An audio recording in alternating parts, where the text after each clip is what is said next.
Assalamualaikum warahmatullahi wabarakatuh. Kembali lagi di Sahabat Belajar Channel. Pada kesempatan ini kita akan melanjutkan pembahasan terkait dengan penggunaan huruf kapital. Sekarang akan kita lanjutkan untuk aturan yang ke-10, yaitu huruf kapital dipakai sebagai huruf pertama semua unsur nama negara, lembaga pemerintah dan ketatanegaraan, serta nama dokumen resmi kecuali kata seperti dan. Misalnya pada penulisan kata Republik Indonesia, Majelis Permusyawaratan Rakyat, Departemen Pendidikan dan Kebudayaan, Badan Kesejahteraan Ibu dan Anak. Nah teman-teman, jika kita perhatikan setiap huruf di awal kata yang ada pada contoh ini menggunakan huruf kapital, terkecuali kata dan. Nah, karena itu merupakan penggunaan di setiap unsur nama negara, lembaga pemerintah, dan ketenagakerjaan. Nah, terkecuali tadi kata dan.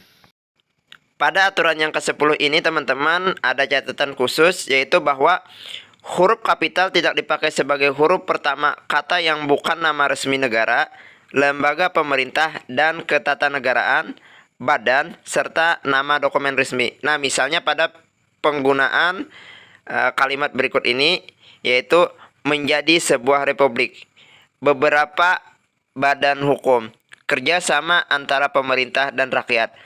Nah, kata republik, hukum, pemerintah dan rakyat di sini bukan merupakan nama resmi negara, lembaga pemerintah dan ketenagakerjaan, badan, serta nama dokumen resmi, sehingga hanya ditulis menggunakan huruf kecil, bukan menggunakan huruf kapital.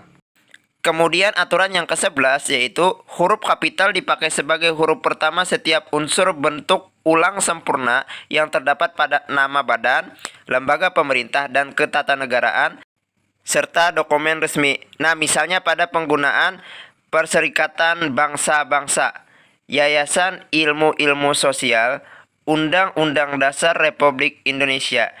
Nah, penggunaan kata ulang di sini, setiap kata di unsur pertamanya itu ditulis dengan menggunakan huruf kapital. Kemudian aturan yang ke-12, yaitu huruf kapital dipakai sebagai huruf pertama semua kata, termasuk semua unsur kata ulang sempurna yang ada di dalam nama buku, majalah, surat kabar, dan judul karangan, terkecuali kata seperti di, ke, dari, dan, yang, dan untuk yang tidak terletak pada posisi awal.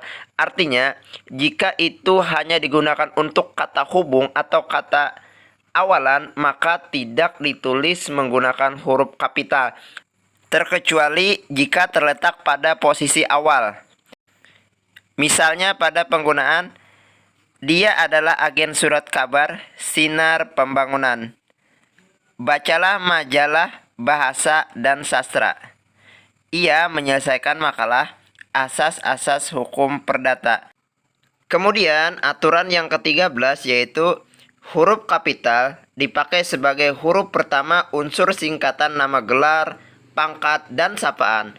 Misalnya untuk penulisan gelar doktor, Master of Art, sarjana hukum, sarjana sastra, profesor, tuan, nyonya, saudara, dan gelar pangkat atau sapaan lain, maka harus ditulis menggunakan huruf kapital. Aturan yang terakhir, yaitu aturan yang ke-14, huruf kapital dipakai sebagai huruf pertama kata penunjuk hubungan kekerabatan seperti bapak, ibu, saudara, kakak, adik, dan paman yang dipakai dalam penyapaan dan pengacuan. Nah, misalnya pada kalimat kapan bapak berangkat? Tanya Harto.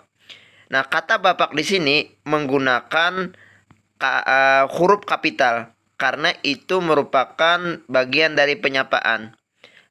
Contoh yang lain, adik bertanya, "Itu apa, Bu?" Nah, kata Bu di sini merupakan kata sapaan sehingga harus ditulis menggunakan huruf kapital. Namun ada catatan khusus teman-teman untuk aturan yang terakhir ini, yaitu bahwa huruf kapital tidak dipakai sebagai huruf pertama kata penunjuk hubungan kekerabatan jika tidak dipakai dalam pengacuan atau penyapaan. Nah, jadi tidak semua kata sapaan bapak, ibu, paman, adik, kakak itu ditulis menggunakan huruf kapital. Nah, syaratnya tadi harus dipakai untuk sapaan atau pengacuan. Jika tidak sebagai pengacuan atau sapaan, maka hanya ditulis menggunakan huruf kecil. Misalnya, kita harus menghormati bapak dan ibu kita. Nah, kata bapak dan ibu di sini bukan termasuk kata sapaan, tetapi hanya sebagai bagian dari kata di dalam kalimat saja. Contoh yang lain, semua kakak dan adik saya sudah berkeluarga. Nah, kata kakak dan adik di sini bukan merupakan kata sapaan atau pengacuan, tetapi hanya sebagai kata yang melengkapi sebuah kalimat. Kemudian sebagai pelengkap di aturan yang ke-14 ini, penggunaan huruf kapital itu dipakai sebagai huruf pertama kata ganti Anda. Jadi ketika ada kata Anda, maka huruf pertamanya itu harus ditulis menggunakan huruf kapital. Misalnya, sudahkah Anda tahu? Surat Anda telah kami terima. Nah, itu tadi teman-teman aturan tentang penggunaan huruf kapital. Ada 14 aturannya teman-teman yang harus kita perhatikan dalam penulisan huruf kapital. Bagi teman-teman yang ingin mendapatkan file PDF terkait dengan penggunaan huruf kapital serta EYD, silahkan download file PDF-nya di link yang sudah disertakan di deskripsi. Terima kasih, semoga bermanfaat ya teman-teman apa yang sudah saya bagikan.